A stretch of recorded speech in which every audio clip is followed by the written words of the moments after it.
Good evening. My gosh. I always told everybody I like to talk to a lot of people, but they took me way too seriously. This is a lot of people. Thank you for being here. It is very exciting to have the chance to be with the future of the church on this Friday night of a new year. And my gratitude to you, to the organizers, there must be thousands of organizers, to get the chance to think with you tonight about living our Christian life in the world as we find it today. So you've probably spotted this already, but this is a gigantic topic to take on in, about 30 minutes, living the Christian life in the world as it is.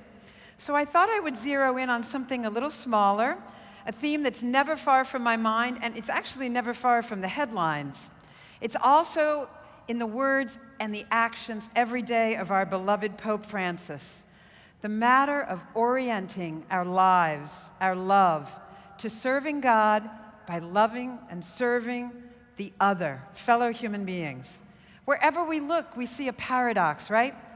Everyone wants to love and be loved by other people. But at the same time, human life, especially the most vulnerable, is ignored, unwelcome, or even destroyed. War and terrorism numb us to body counts. Children wait in foster care. Men and women are in the street homeless with no apparent family or friends to take care of them. Abortion clinics are operating under legal protection. The elderly and the disabled are go wanting for company. But at the same time, the dying report that it's the love of family and friends, not things, that brought joy to their lives. The vast majority of teenagers tell surveyors all the time that they aspire to committed love in a lifelong marriage and parenting for the most part. Brilliant schemes for charitable care for immigrants and the poor are hatched monthly. Parents are welcoming children every day who'll need their love and care for the rest of their lives. Soldiers risk their lives for comrades and strangers. Sisters, brothers, deacons, priests offer their lives to lead us to Jesus Christ. In short, we human beings have a blessed and tormented relationship with other people. But as Christians, we are called unambiguously to live alongside others in radical equality, to share that little space that I think we sometimes think we're sharing with no one else, we're occupying alone at the very center of the universe, at the center of attention, right? Or to quote the inimitable words of Father Brown in the Chesterton Father Brown Mysteries, "You matter, I matter. It's the hardest thing in theology to believe." And how true that is. So let me unpack that for you a bit. Our God is excruciatingly clear, sometimes painfully, about the fact that people merit priority, other people. Starting with the fact that he bothered creating us at all when he's all in all. He created the billions of us living on the planet and the billions that went before and those that are going to come after. The passengers that went down on Air Asia 8501, their grieving families. The residents of the tiniest outlying civilizations you can imagine, and the ones living in New York City. The sick newborn who lives a few hours, and my best friend's elderly aunt who dropped dead at 105 last week with a smile on her face and a kind word for everybody before she died. There is also the fact that Jesus became human. He came to us directly, rather than remain in some faraway divine realm where we could only theorize about him or contemplate him at some distance. No, he came and then he walked up to people. In fact, for years he walked around, issuing personal invitations to talk to him, to share a meal with him, to say prayers together. He gave people a look. As the marvelous theologian Luigi Giussani said, he took them seriously. He demonstrated passion for the individual. And then Jesus allowed himself to be moved by our human sorrows. He weeps over Lazarus. He comes into a town and sees a funeral procession where a widow is burying her only son, and he raises him from the dead. Look too at Jesus' parable stressing God's love for the likes of us at our selfish worst, the prodigal son. And look also at the Good Samaritan parable, where I don't think God could be any more clear about what we owe to other human beings in need, everyone we meet. And what about Jesus' way of summarizing all the law and the prophets with the twofold commandment? Love God with all your heart and mind and soul, and your neighbor as yourself. And then, of course, there's the huge, inescapable fact that the God-man, who didn't have to do any of this, suffered and died for us. What are we to do with this giant, inescapable theme of the Christian life? A theme our Pope Francis has been especially keen to highlight in his words and deeds these past couple years. I'm going to treat this in two parts. First, respecting family life, the first place we come to learn and experience putting other people first. And second, our vocation outside the family, to the world at large. Respecting the family. Undoubtedly, you've heard that lovely language that family is the school of love, family is the domestic church. These are beautiful words, but I think we've heard them so often that they wash over us maybe without leaving any visible marks. But how about this? Family are the people given to you, and you to them, so that none of you fall into that trap so memorably captured by Linus in the Snoopy cartoons when he said, "I love humanity, it's people I hate." These are the people you need to wait patiently behind for your turn in the bathroom. The people who need a ride when your car stalls out and you're sleeping. The people who need you to love them through addiction, who need your patience when they lose their powers of reason. And of course, I could go on. These are the people offering you, I might say, the relentless opportunities to live the very meaning of life, as John Paul II summarized it in that great encyclical, The Gospel of Life, to give one's life for the other, like Jesus. But it's a sign of the times, and it happens to be my area of scholarship, that the family is struggling. That whole marriage and family experience is less often chosen and less often persisted in. In our country, a lot of people see marriage not as a place where the very meaning of life is learned for the vast majority, but rather as a lifestyle choice for finding emotional love and companionship, for sharing enjoyment with people who seem to enjoy the same things you do. There's a couple of economists from the University of Pennsylvania who have this really depressing paper in which they argue that modern marriage can be classified as hedonic exchange. That is, the exchange of pleasures. It's a place where people consume pleasurable things, but it's way more fun to do it together than alone. Things like movies, children, or meals. Today, many envision marriage as a kind of luxury good, to be enjoyed after filling up some imaginary cup of necessary desires or desserts that every individual, it's thought, should have before settling down to joint consumption, that is. Thus, we see today less marriage, later marriage, fewer kids. We see a lot of divorce and divorce-related squabbles. I teach family law. My students are shocked that more than 50% of all litigation, non-criminal litigation in the U.S., has to do with domestic problems. We see lots of cohabitation too, right? I think it's 54% of all people cohabit before marriage now. Studies show clearly, though, that it's getting shorter, and it's among the top threats to a lasting marriage, second only after marrying super young. It's also accompanied by very, very little actual sharing of money or other goods. It experiences really high rates of infidelity and drastically more violence than marriage.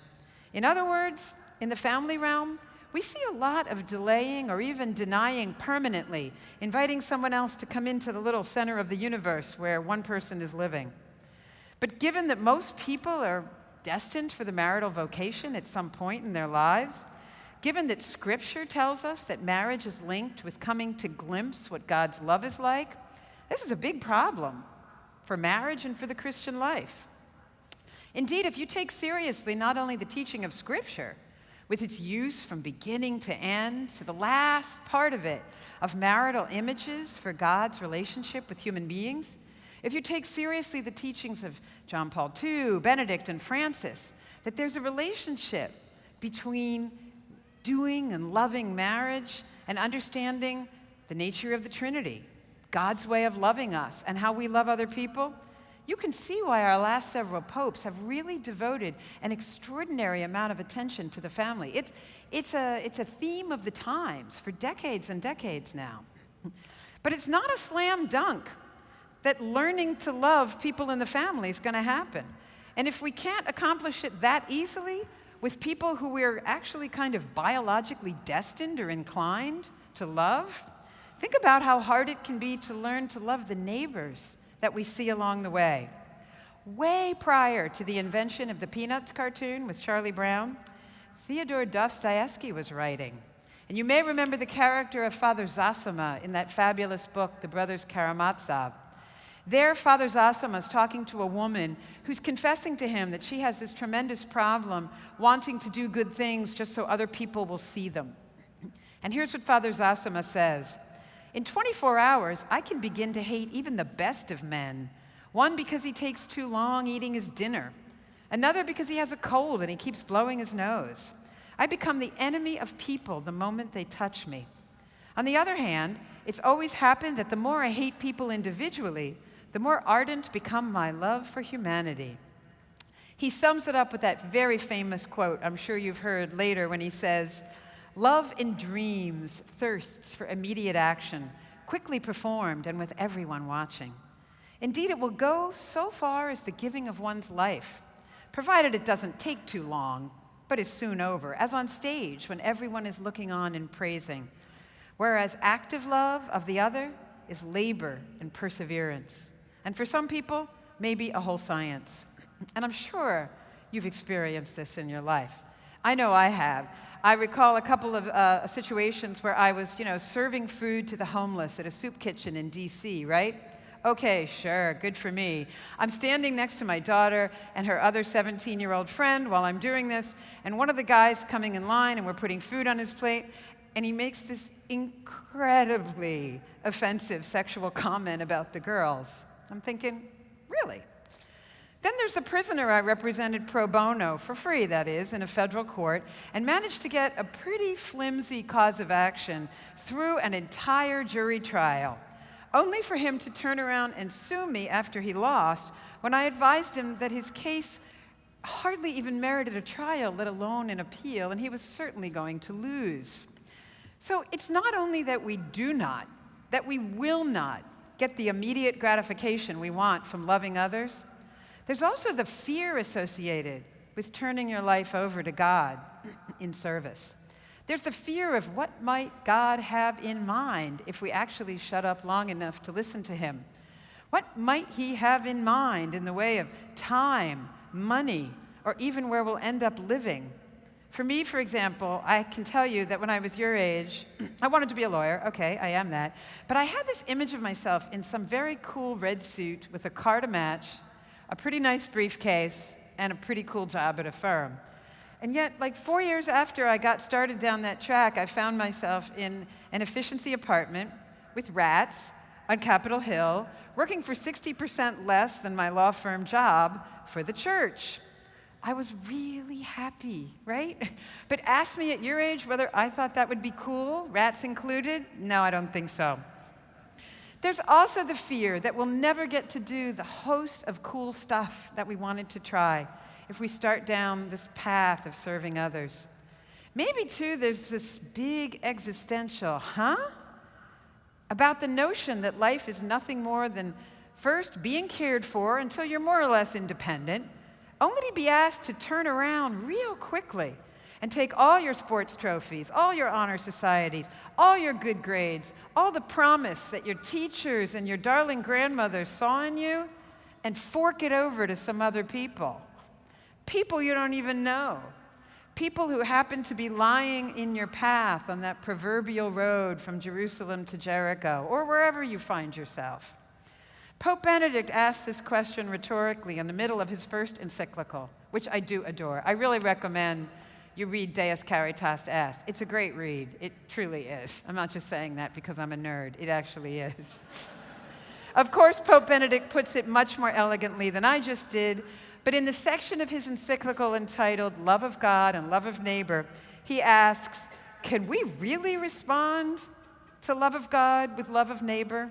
Every neighbor, really?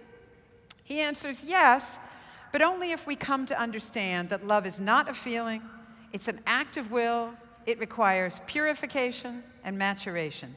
Maturation involving opening yourself up to the fact that God is actually more present to you than you can be to yourself. At that point, he says, love of neighbor is possible the way the Bible exhorts you to do it. At that point, he says, quote, I can give to others much more than their outward necessities. I can give them that look of love which they crave. And of course, Francis has zeroed in on this in Words and Action in his papacy. He calls us to be church as a field hospital, on the same field where the wounded are battling.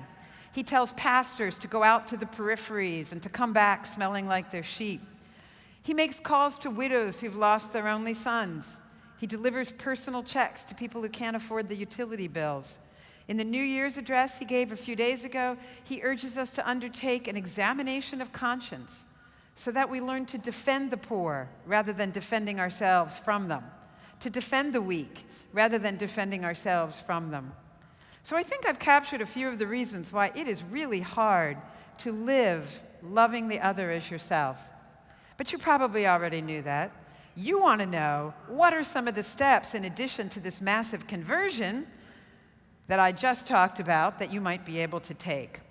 I don't have any magic bullets, obviously, but having lived a lot longer than you by now, and turning this matter over in my mind really since I was a kid, first exposed to the gospel imperative of the option for the other, and having lived out now for quite a while my vocations as wife, mother, professor, communicator, while trying and failing to live for the other. I call it falling off the other wagon when I get to be a real witch with a B, and I have fallen off that wagon many times. But I have learned a few practical ways to live the good news and to live with others in mind. First, I just want to tell you that God seems to have designed things so that living for yourself alone is actually boring. It is. My little world of hopes and dreams and hardships just ain't enough to keep me interested all my days. I want to know what my cousin's kids are thinking of doing after college. I want to know how the elderly lady next door worked with Martin Luther King in India and came by that really cool collection of saris. People are incredibly interesting, multi-layered, unpredictable, with perspectives you can't duplicate and gifts you do not have. Also, it turns out there's nothing more rewarding than serving the needs of other human beings, whether it's joining your ingenuities with others on a team, keeping company with a person going through hard times, especially when you're doing something that comes more or less naturally to you, something you're good at but others may find difficult, something that God has given you the gift for and that others have this profound need for. Which brings me to the matter of individual vocation, your gifts and the world's unfulfilled needs. Like you, I have spent some real time in my adult life asking myself, what is the exact thing God means me to be doing in this world? Maybe unlike you, because you're smarter than I am, I have spent some righteous dollars buying and annotating books on the topic. Books like Do What You Love, The Money Will Follow, or Weeds Among the Wheat, okay? And you've probably seen these books. They're in that pitiful self-help section of the Barnes & Noble I hate getting caught in. I also took interest tests a couple of times from grade school through grad school. Actually, it's pretty funny, I'll tell you. You know what those interest tests came up with? This will teach you to respect these things. They said lawyer, minister, entertainer, what was the first one? Lawyer, minister, entertainer, teacher. They said that in like third grade. They were onto something. I am not kidding. They nailed it, right? Anyway, like you, I have thought a lot about my individual career, but maybe unlike you, I've had 3 careers by now. So maybe I've learned a few things. I've been a corporate litigation attorney, a church communications professor, and now a law professor at a state university, each with their own pressures and trajectories. Throughout, whether thinking of my vocation, trying to live it, I learned there's some crazy good advantages of living with a service mentality, especially as contrasted with what Pope Francis is calling careerism or ego-driven work, right? There's really advantages to it. I don't always do it right, but I'm totally down with the fact that it's a better way to go. What were some of these practical advantages I learned? Well, first, you can really avoid chasing the almighty dollar if you enter a career with a service mentality. Trust me, if you start down the path of money as your goal, you are never done. You are never satisfied. There's always someone right next to you with newer, cooler stuff. And it really seems to you that the fun they seem to be having is due to their newer, cooler stuff, okay? But if you avoid this path, you have just put a whole bunch of preoccupations off your plate. And it helps when, if you're making more money than you actually need to live on, you don't live up to that income. So when a position comes along that is vocationally authentic, but it doesn't pay so much, you can live on that too. I took a 70% pay cut between my first job and my second job. I took a 50% pay cut between my second job and my third job because I was chasing cool jobs, things that I seemed vocationally called to. It's really freeing, especially in an uncertain economy. You take jobs you should take. Besides, can I just tell you that living with secondhand stuff is way fun? It is a creative and sustainable way to go, and you never have to worry about your stuff then. I mean, all the furniture in my house is probably worth less than a couple $1,000, right? And I've got lots of bedrooms with kids and a rec room downstairs. When you've got $50 chairs, they do not keep you up at night. When you have a $20, I have my truck, my big aqua truck, it's 20 years old. It is so covered with green electrical tape, people are afraid to get near me. On the road or in parking lots, right? They're like, that lady is crazy, and her truck is disgusting, right? I don't worry about that thing. I'm like, yeah, come here, see if I care if you hit me, right? You know? I feel the same way about my furniture. I feel the same way about my clothes.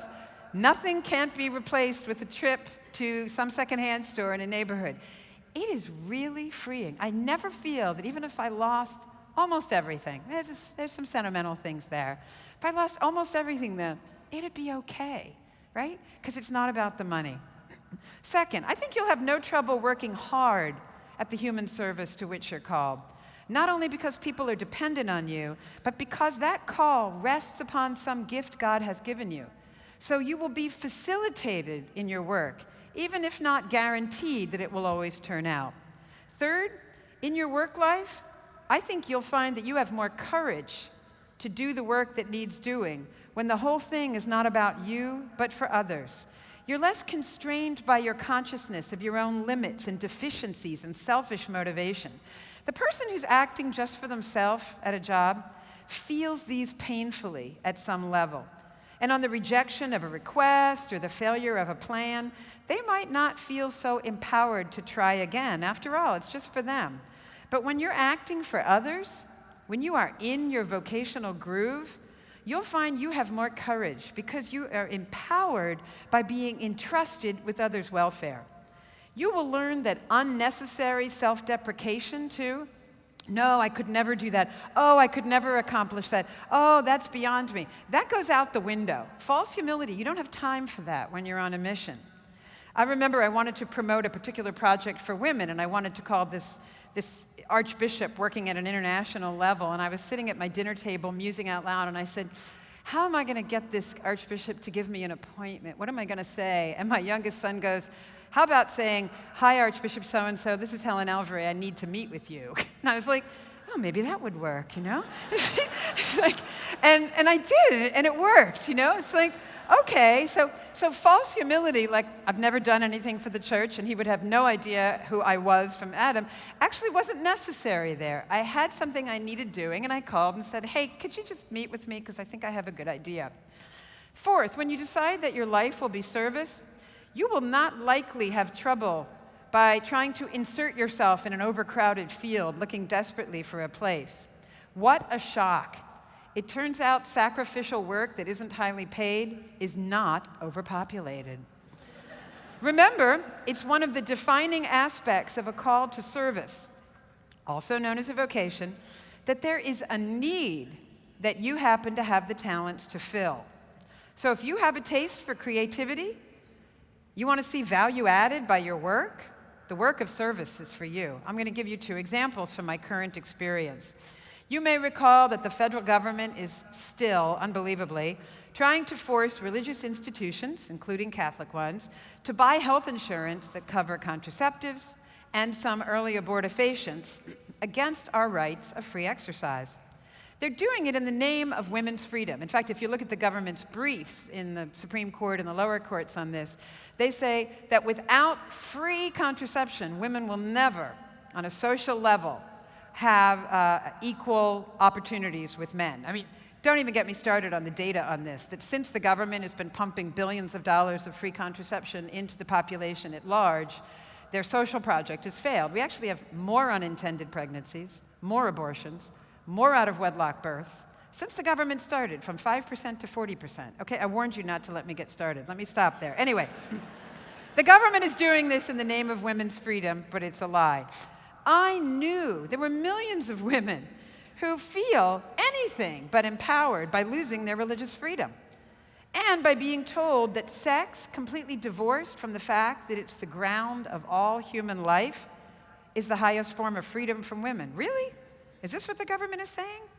So I started an open letter describing the convictions that women care for religious freedom, and women do not think that uncommitted sex combined with contraception is the beginning and the end of their freedom.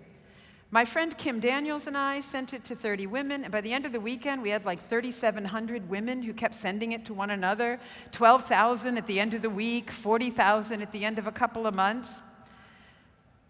It was amazing. There was a grassroots market for this idea.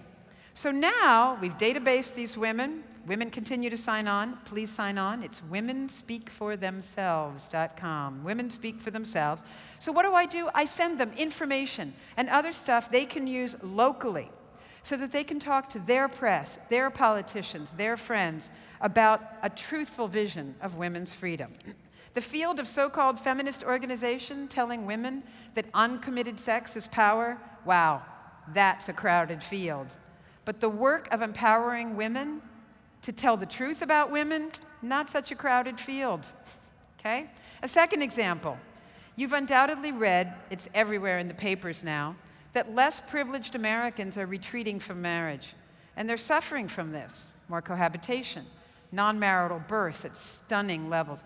50% of women with less than a high school education, 50% have out-of-wedlock children, okay? It's crazy, the numbers. You'd be shocked.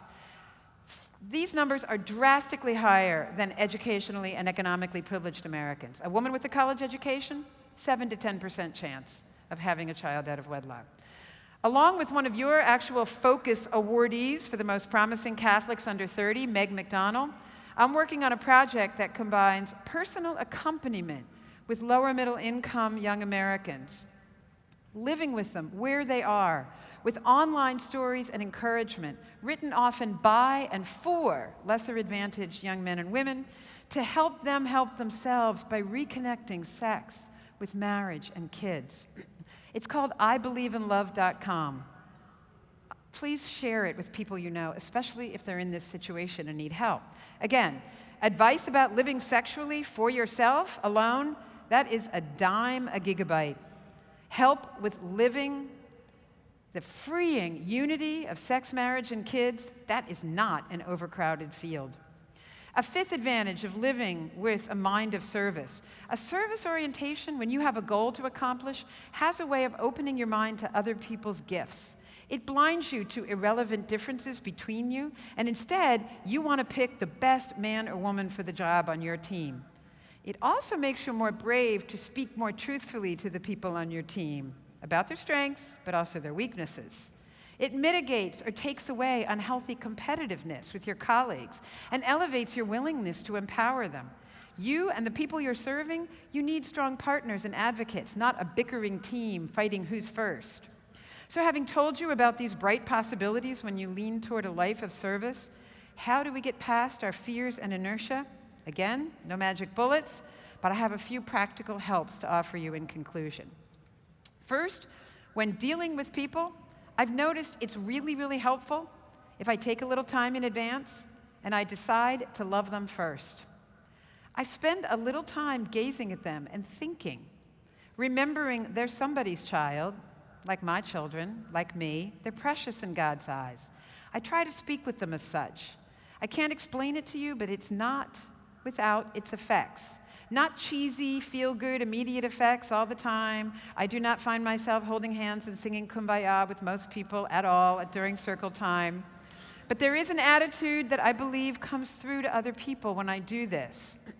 They get the message that I at least understand them to be my equal, a person with gifts who wants and deserves fairness and kindness like I do. Frankly, it also gives me the freedom to disagree with them when necessary, because people are wildly more prone to listen to me when they know I love them.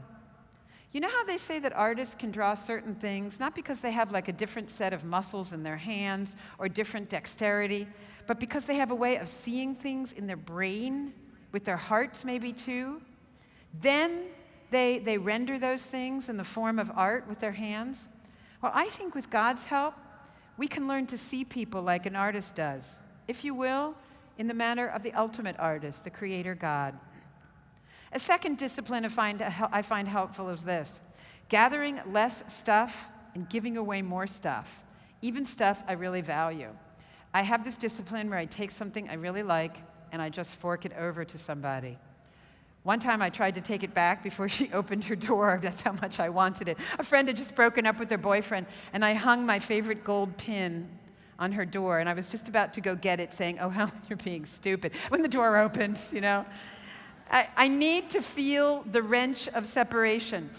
I need to learn by doing this that I'm just fine when I don't have that thing. Because there's no doubt that when you have less to care for, to dust, to mend, to store, to wash, to dry clean, to schlep from apartment to apartment, you are simply more likely to pay more attention to people and less to stuff. A third and final discipline: holding your tongue about things that are neither immoral nor illegal. Letting them go and focusing on the people in front of you. This prevents us, as Dostoevsky would remind us, from turning away from people because they're chewing too loudly or they're wearing ridiculous shoes, right? So in conclusion, I know I have laid out a daunting program here. I'm daunted by it. I don't know about you, but I'm kind of freaked out. Because as my husband likes to say, "Oh, all these people you're meeting out there, I bet they think you're kind of saintly," right? And then we silently fill in the second half of that sentence to ourselves. And I'm sure you're thinking the same thing about yourself. You know who you really are. You know that we're all sinners.